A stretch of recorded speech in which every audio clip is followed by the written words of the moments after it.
You can run the best campaign, you can even become the nominee, and you can have the election stolen from you. How can you win with Russian interference, though? That's what real I'm thing. scared about in 2020. But rightly. Because I think he's an illegitimate president that didn't really win. So how do you fight against that in 2020? You are absolutely right. He's an illegitimate president in my mind. Would you be my vice presidential candidate? Folks, look, I absolutely agree. Trump didn't actually win the election in 2016. He lost the election, and he was put into office because the Russians interfered. Trump knows he's an illegitimate president. The president-elect, although legally elected, is not legitimate. I don't see this president-elect as a legitimate president. You said you believe that Russia's interference altered the outcome of the election. I do. We have a president who, if in fact it is proven, has been assisted by the Russians and may in fact not be a legitimate president. The one thing that Trump is fearful of when it comes to his being president is that finally we will see how illegitimate his victory actually was. I have an objection. I object to the 15 votes from the state of North Carolina. I object because people are horrified. He's an illegitimate president. Do you believe Trump is a legitimate president? What I believe is that there's no question that the outcome of this election was affected by the Russian interference. There absolutely is a cloud of illegitimacy. So that legitimacy is in question, yes. So that was a very tainted election, and in that sense, it's illegitimate. Why do you think the president is going to such great lengths to essentially prove that he beat you? Because he knows he didn't. He knows he's an illegitimate president. Stolen emails, stolen drone, stolen election. Welcome to the world of unprecedented Trump. So do you believe President Trump is an illegitimate president? Based on what I just said, which I can't retract. The Russian attempt to have the election, and frankly, the FBI is weighing in on the election, I think makes his election illegitimate. There was a widespread understanding that this election was not on the level.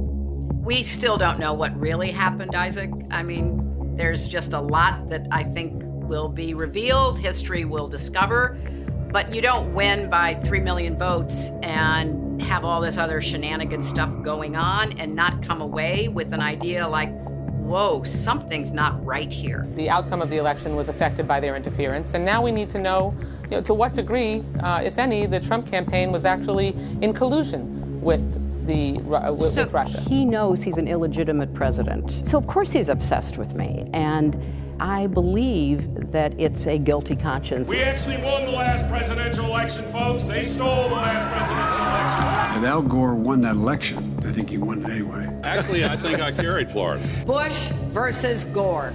A court took away a presidency. If all the votes were counted in Florida, that Al Gore would be president today and George Bush would be back in office. I come from Florida, where you and others participated in what I call the United States coup d'etat. There's no doubt in my mind that Al Gore was elected president. I rise to object to the fraudulent 25 Florida electoral votes. I must object because of the overwhelming evidence of official misconduct, deliberate fraud, and an attempt to suppress voter turnout. It is signed by myself on behalf of my diverse constituents and the millions of Americans who have been disenfranchised by Florida's inaccurate vote count. The Supreme Court, not the people of the United States, decided this election. Speaking to a Democratic group in Chicago Tuesday, he made it clear he thinks Al Gore was the winner. By the time it was over, our candidate had won the popular vote, and the only way they could win the election was to stop the voting in Florida. Katherine Harris,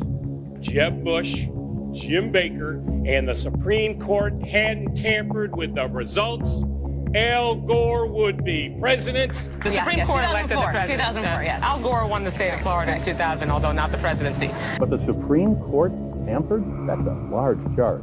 The Supreme Court stopped the counting of the votes, and if they'd let the count go on, Al Gore would have got the necessary votes. The Supreme Court selected George W. Bush as the president. He was not elected. There is overwhelming evidence that George W. Bush did not win this election. What I observed as a voter, as a citizen of Illinois 4 years ago, were troubling evidence of the fact that not every vote was being counted. I don't think that George W. Bush won the election in 2000 against Al Gore because I think he probably lost Florida and also that nationwide. If you invite me back on this show in about 8 weeks, I think you're going to learn that Al Gore actually did get all the votes there. The court has been thwarting formation of the popular will, the most spectacular example being Bush versus Gore, where the majority, by a 5-4 vote, enjoined the counting of more than 100,000 ballots in Florida and essentially gave America its first court-appointed president. I think in 2000, everybody thought, well, he did win the election, Al Gore. After the election, when you stole the election, you came back here and said, get over it. No, we're not going to get over it. You know it, I know it, they know it. We won that election. Constantly shifting vote tallies in Ohio and malfunctioning electronic machines which may not have paper receipts have led to additional loss of confidence by the public. The right to vote has been stolen from qualified voters. In 2004, the democratic process was thwarted. The 2004 presidential election in Ohio was riddled with unnecessary problems. Some machines malfunctioned, causing votes to be counted more than once, or not at all. Based upon an inordinate number of allegations suggesting gross voting rights violations and misconduct, I join with my colleagues in objecting to counting the state of Ohio's electoral votes. As in 2000, the votes of many who wanted to vote were not, in fact, counted. This last Friday night, I arranged to meet Senator Kerry at a fundraiser to give him a copy of my book. He told me he now thinks the election was stolen. The wife of John Kerry said she has lingering doubts about the legitimacy of the election. Her theory goes like this. Two brothers, she calls hard right Republicans, own 80% of the voting machines in the U.S. Therefore, it would be easy to hack into the mother machines that control the electronic voting. There were numerous irregularities in Ohio, including large percentages of rejections of provisional balloting, problems with voting machines. As we look at our election system, I think it's fair to say that there are many legitimate questions about its accuracy, about its integrity. There are still legitimate concerns over the integrity of our elections. I agree with tens of millions of Americans who are very worried that when they cast the ballot on an electronic voting machine, that there is no paper trail to record that vote. The numerous irregularities that occurred with the electronic voting machines in Ohio on November the 2nd of last year point to an unresolved national crisis. We cannot declare that the election of November 2nd, 2004 was free and clear and transparent and real. There must be independent testing of the voting machines used in Ohio. I'm not confident that the election in Ohio was fairly decided.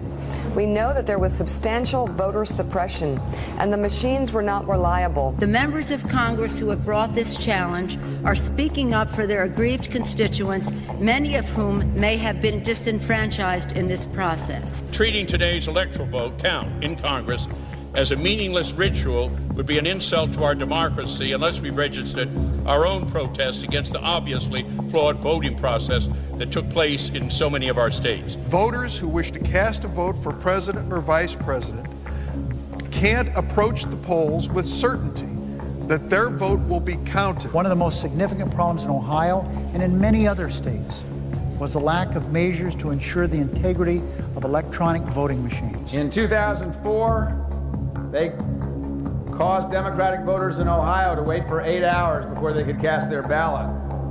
They turned the Department of Civil Rights of the Justice Department into the voter suppression division with voter ID laws, voter purging, voter caging, voter intimidation. There aren't going to be any more election stealings. And despite the final tally and the inauguration and the situation we find ourselves in, I do have one very affirmative statement to make.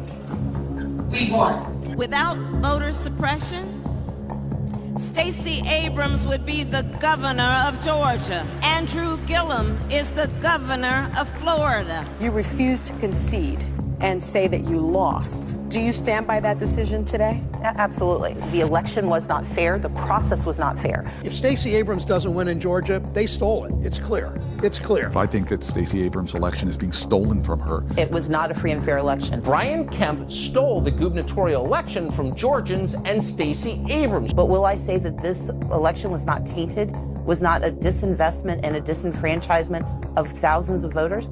I will not say that.